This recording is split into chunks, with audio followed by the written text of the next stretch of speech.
You expect me to believe you earned all that? Where'd you get this uniform, huh? Some costume shop? It's mine, officer. So is this. Navy SEAL, 28 years. Take a look. Yeah, right. That's fake as hell. I've seen party stores sell better. You're making a mistake. Check my ID. It's in my breast pocket. Turn around. You're under arrest for impersonating. Officer Ryan Fletcher, badge number 6183, saw a black man in Navy SEAL dress uniform at a gas station and immediately decided the uniform had to be stolen. He approached aggressively, accused Petty Officer First Class Anthony Walker of impersonating a military officer, and when Walker showed his military ID proving he was active duty returning from deployment, Fletcher said, "I don't believe that," and arrested him for stolen valor. What Fletcher didn't know was that he had just handcuffed a decorated Navy SEAL with 12 years of service who had just returned from a classified combat deployment, that the entire arrest was being captured on gas station security cameras, and that arresting an active duty service member in uniform based on racial bias would trigger a Pentagon investigation, destroy his career, and result in federal criminal charges carrying a mandatory minimum sentence of 58 years in prison. Before we go further, what city or country are you watching from? Drop it in the comments. We love seeing where you're tuning in from. If you believe serving your country in uniform doesn't make you immune to racial profiling, but should make the consequences more severe when it happens, then like this video and subscribe. Petty Officer First Class Anthony Walker had been traveling for 23 hours straight, and all he wanted was to fill up his rental car and drive the last 40 minutes to his home, where his wife and 2 daughters were waiting. At 34 years old, Walker had spent the last 12 years as a Navy SEAL, with the past 8 months deployed to a location he couldn't discuss doing work he couldn't describe. He had landed at the airport 3 hours earlier, cleared customs, picked up his rental car, and was now driving through familiar territory on his way home. Walker wore his Navy dress uniform, the formal blue service uniform that SEALs wore when traveling on official orders. His ribbons were displayed across his chest, including the bronze star with Valor device and the Purple Heart. His SEAL Trident badge gleamed on his left breast, and his rank insignia clearly marked him as a Petty Officer First Class. The uniform was regulation perfect because Anthony Walker had learned during his first days at Bud S that a SEAL's appearance reflected his discipline, and 12 years later, that lesson still held. The gas station was a standard shell on the outskirts of town, well lit and moderately busy with early evening traffic. Walker pulled up to Pump 7, stepped out of his rental car, and began the familiar process of fueling up. He was tired, the kind of exhaustion that came from combat deployments and long flights, but he was also filled with the quiet satisfaction of knowing he would see his family soon. His wife had been sending him countdown texts for the past week, and his daughters had made a welcome home banner that she had sent him pictures of.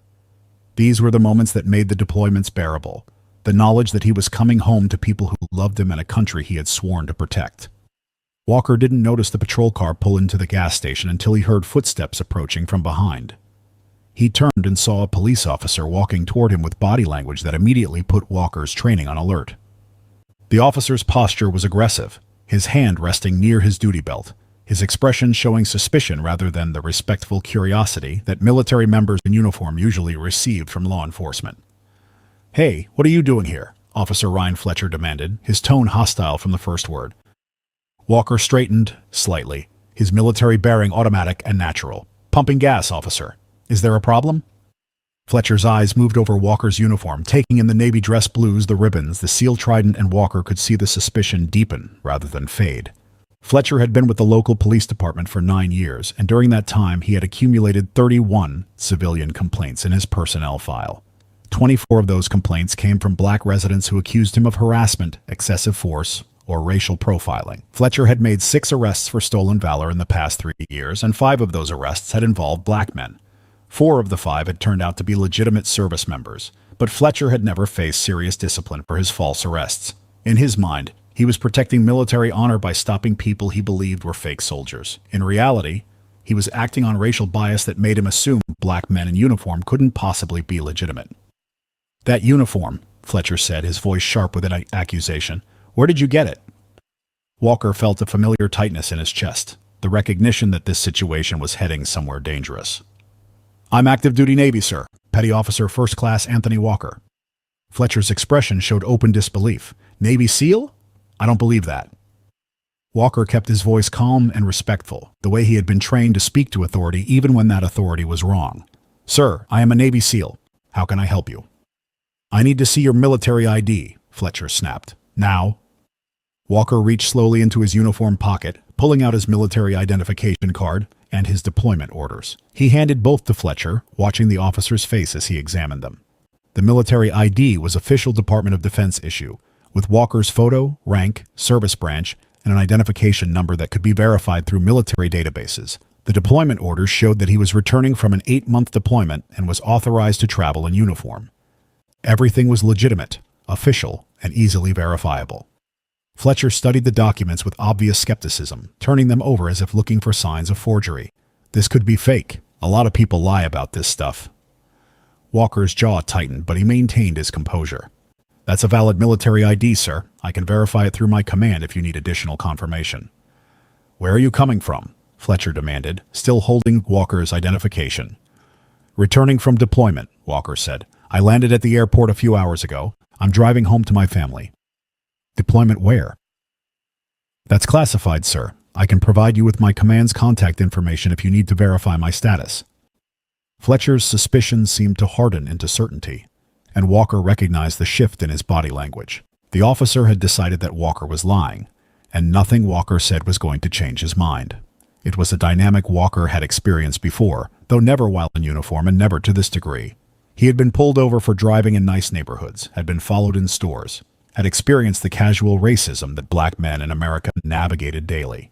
But he had never been confronted while wearing his Navy uniform with his SEAL trident visible and his combat ribbons displayed. Step away from the vehicle, Fletcher ordered. Sir, is there a specific reason you're detaining me? Walker asked, keeping his hands visible and his voice calm. I haven't committed any crime. You're wearing a military uniform that I believe is stolen, Fletcher said. That's a federal offense. Step away from the vehicle and put your hands behind your back. At the next pump over, a man filling up his truck had stopped and was watching the confrontation with growing concern. Inside the gas station, the attendant had noticed the interaction and was moving toward the window to get a better view. Above them both, 3 security cameras mounted on the canopy covering the pumps recorded everything in high definition, capturing every word and every movement of what was about to become a federal case. Walker took a slow breath and made a decision. He would comply, he would document everything, and he would let the system sort this out. He had survived combat in places most Americans would never hear about. He had completed missions that remained classified. He had earned every ribbon on his chest and every qualification on his record. And now he was about to be arrested at a gas station by a police officer who couldn't believe a black man could be a Navy SEAL. I'm complying, Walker said clearly, making sure anyone watching could hear. I am Petty Officer First Class Anthony Walker, United States Navy SEALs. I am active duty military returning from deployment. I am not resisting. I am being detained unlawfully. Fletcher pulled out his handcuffs and moved behind Walker. Turn around, hands behind your back. Walker did as ordered, feeling the cold metal close around his wrists. The handcuffs were tight, unnecessarily so, and Walker's mind was already cataloging every detail for the report he knew would follow. The man at the next pump had pulled out his phone and was recording. The gas station attendant had come outside and was staring in shock at the scene. And Walker, a decorated Navy SEAL in full dress uniform with his military ID in the officer's possession, and his deployment orders as proof of his service, stood handcuffed at a gas station for the crime of being black in uniform. Fletcher keyed his radio. I've got one in custody at the Shell station on Highway 47. Stolen valor, impersonating a military officer. Walker spoke loudly enough for the recording phones to hear. This arrest is unlawful. I am active duty United States Navy.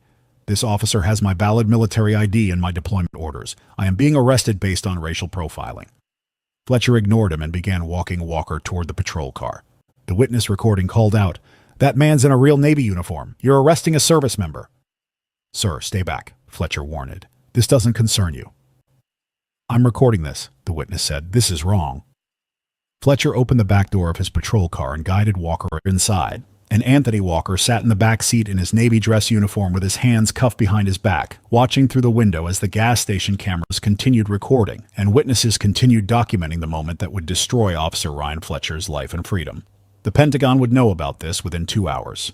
Federal prosecutors would have the case within 24, and Officer Fletcher had just committed federal crimes that carried a combined mandatory minimum sentence of 58 years in prison. All because he saw a black man in uniform and assumed stolen valor instead of service. The booking area of the local police station was quiet when Fletcher brought Walker inside. The desk sergeant, a heavy-set man named Thomas with 22 years on the force, looked up from his computer and did a double take when he saw a man in full Navy dress uniform being led in with handcuffs on. "Why is there a service member in cuffs?" Thomas asked, standing up from his desk.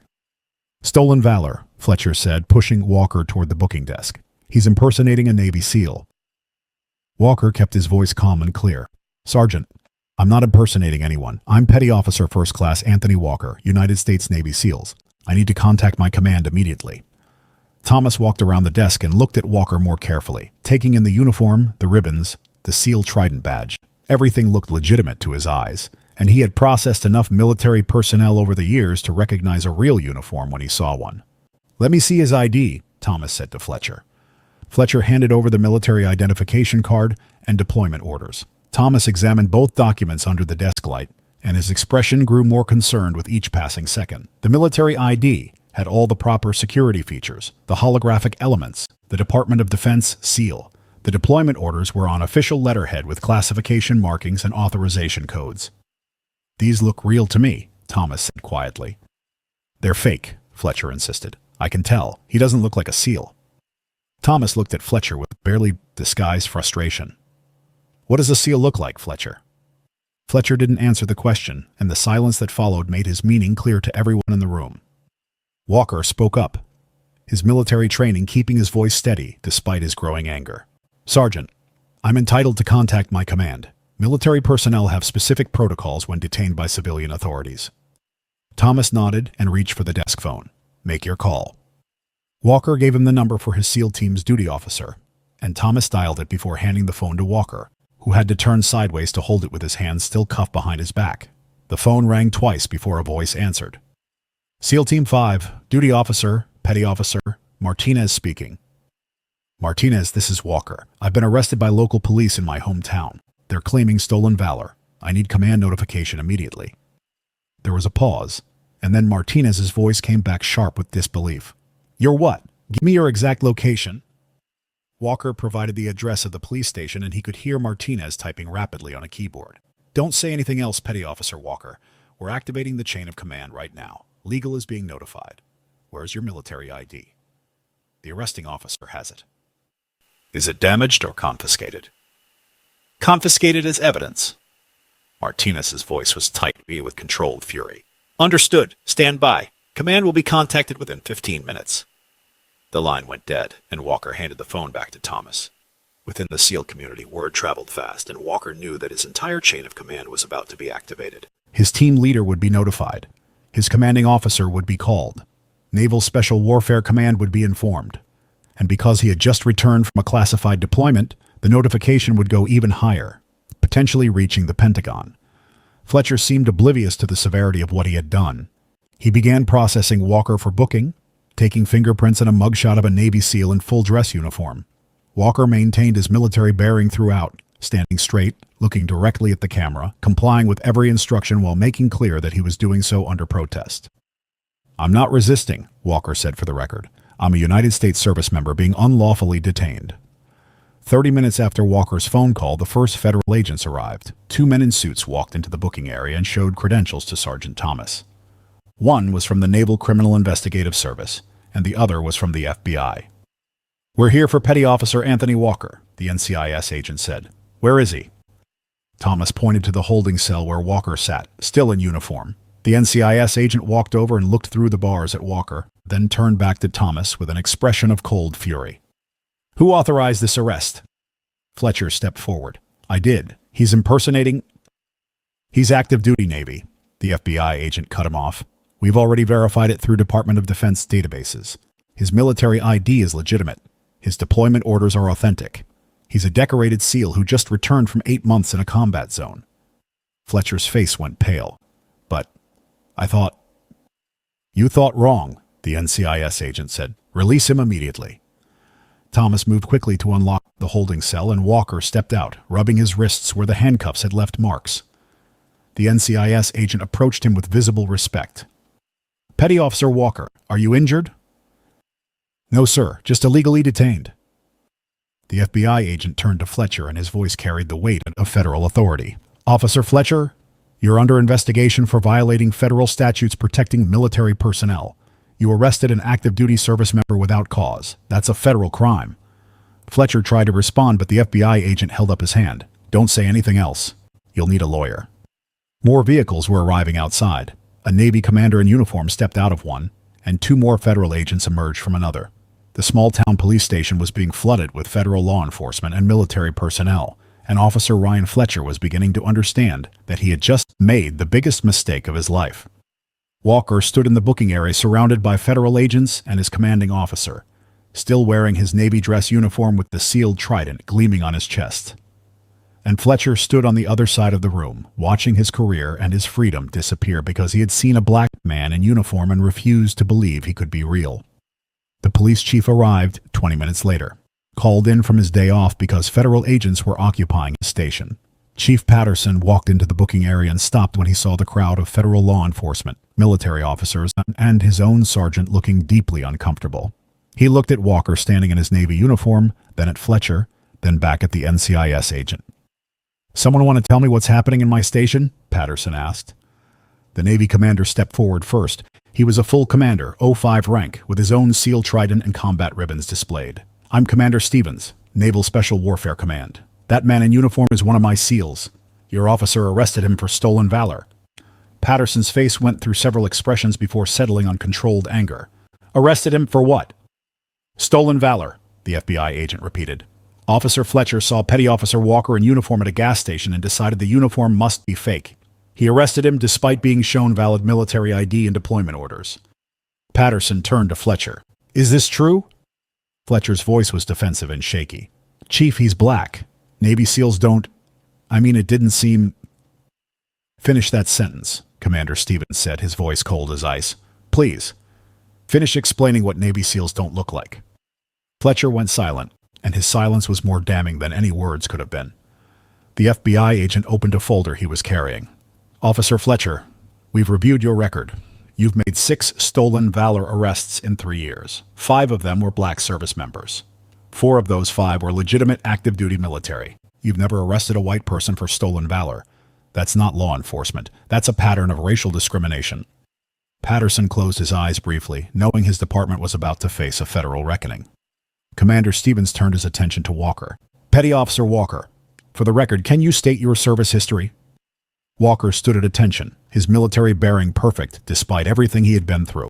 "I enlisted in the United States Navy at age 22. I graduated from basic underwater demolition SEAL training on my first attempt. I've served for 12 years. I have 3 combat deployments to classified locations. I hold a Bronze Star with Valor Device, a Purple Heart, 2 Navy Achievement Medals, and a Presidential Unit Citation. I have top secret security clearance with special access programs. I just completed an 8-month deployment and was traveling home to my family when I was arrested at a gas station." He paused, and when he spoke again, his voice carried the weight of 12 years of service and sacrifice. "I survived Hell Week. I survived combat. I've done missions I can't talk about in countries I can't name. I've carried wounded teammates under fire. I've made decisions that saved American lives. And today I got arrested for wearing my uniform because Officer Fletcher couldn't believe someone who looks like me could earn this trident." Commander Stevens added more context. "Petty Officer Walker didn't just return from deployment. He returned from a direct action mission that I can't discuss in this setting. His team accomplished objectives that will never be public. He's been away from his wife and 2 daughters for 8 months serving his country, and your officer handcuffed him at a gas station." The NCIS agent pulled out another document. "Officer Fletcher, you didn't just arrest a service member. You violated multiple federal statutes. Title 18, Section 1385 of the U.S. Code prohibits interference with military personnel. Title 18, Section 1382 covers interference with military operations. Title 18, Section 242 addresses deprivation of rights under color of law. Each of these carries 10 to 20 years in federal prison." Fletcher's legs seemed to weaken, and he grabbed the desk for support. 20 years? "Each," the FBI agent emphasized. "And because this was racially motivated, the Department of Justice is adding hate crime enhancements.